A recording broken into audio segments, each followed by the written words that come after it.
যখন আমি সেই কাঙ্ক্ষিত কাজের জন্য তার পায়ের মাঝে বসলাম, তখন আমার চাচাতো বোন আমাকে বলল, হে আল্লাহর বান্দা, আল্লাহকে ভয় করো, অন্যায়ভাবে আমার সতীত্ব হরণ করো না। নবী করিম সাল্লাল্লাহু আলাইহি সাল্লাম বলেছেন, একবার 3 যুবক একটি পথ দিয়ে যাচ্ছিল। হঠাৎ বৃষ্টি শুরু হলো। তখন তারা একটি পাহাড়ের গুহায় আশ্রয় নিল। তারা যে গুহায় আশ্রয় নিলেন, হঠাৎ করে পাহাড় থেকে এক খণ্ড পাথর পড়ে তাদের গুহার মুখ বন্ধ হয়ে যায়। তখন তারা একে অপরকে বলল, আল্লাহকে সন্তুষ্টি করার জন্য আমরা নিজেদের কিছু সৎ কাজের কথা চিন্তা করে এবং তার উসিলা করে আল্লাহর কাছে দোয়া করি, তাহলে হয়তো আল্লাহ তাআলা আমাদের উপর থেকে পাথরটি সরিয়ে দেবেন। তখন তাদের মধ্য থেকে একজন বলতে লাগলো, হে আল্লাহ, আমার আব্বা আম্মা খুবই বৃদ্ধ ছিলেন, আর আমার ছোট ছোট সন্তানও ছিল। আমি তাদের ভরণ পোষণের জন্য পশুপালন করতাম। সন্ধ্যা যখন বাড়ি ফিরতাম, তখন দুধ দহন করে আমার সন্তানদের আগে আমার মা বাবাকে পান করাতাম। একদিন আমার ফিরতে দেরি হয়ে গেল। সন্ধ্যা হওয়ার আগেই বাড়ি ফিরে আসতে পারলাম না। এসে দেখি আমার মা বাবা ঘুমিয়ে পড়েছেন। তখন আমি দুধ দহন করলাম। প্রতিদিন ঠিক যেমন করি, আজকেও তেমনই করলাম। দুধ নিয়ে আমার মা বাবার শিয়র দাঁড়িয়ে রইলাম, কিন্তু তাদের ঘুম থেকে জাগালাম না। আবার তাদের আগে আমার বাচ্চাদের দুধ খাওয়ানো সঠিক বলে মনে হলো না। বাচ্চারা অবশ্য দুধ খাওয়ার জন্য আমার পায়ের কাছে পড়ে কান্নাকাটি করছিল।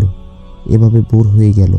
হে আল্লাহ, আপনি জানেন, আমি যদি শুধু আপনার সন্তুষ্টির জন্যই এই কাজটি করে থাকি, তাহলে আপনি আমাদের সামনে থেকে পাথরটি সরিয়ে দিন, যাতে আমরা আসমানটা দেখতে পাই।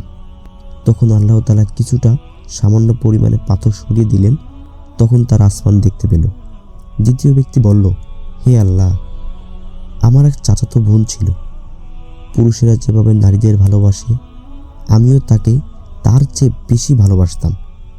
একদিন আমি তার কাছে মনের বাসনা প্রকাশ করলাম, কিন্তু তার জন্য আমার চাচাতো বোন শর্ত দিল যে যদি এ কাজের জন্য তাকে 100 দিনার দেওয়া হয়, তাহলে সে রাজি হবে। আমি অনেক কষ্ট করে তা জোগাড় করলাম। তারপর সেই দিনার নিয়ে চাচাতো বোনের কাছে গেলাম। যখন আমি সেই কাঙ্ক্ষিত কাজের জন্য তার পায়ের মাঝে বসলাম, তখন আমার চাচাতো বোন আমাকে বলল, হে আল্লাহর বান্দা, আল্লাহকে ভয় করো, অন্যায়ভাবে আমার সতীত্ব হরণ করো না। তখন আমি দাঁড়িয়ে গেলাম এবং সেই স্থান থেকে চলে আসলাম। হে আল্লাহ, আপনি সবটা জানেন।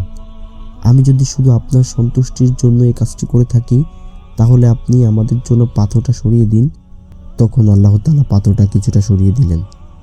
তৃতীয় ব্যক্তি বলল, হে আল্লাহ, আমি এক ফারাক চালের বিনিময়ে একজন শ্রমিক নিয়োগ করেছিলাম।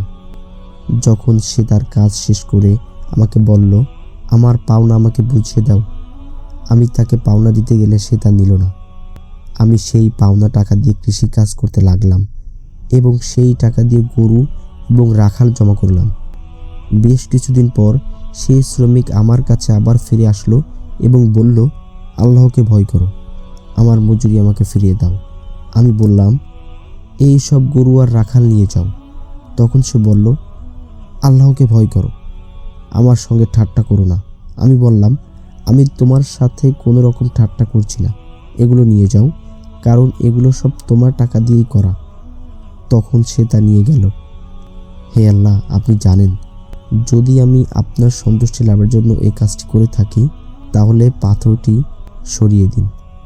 আল্লাহ তাআলা তাদের দোয়া কবুল করেন এবং পাথরের সবটুকু সরিয়ে দিলেন।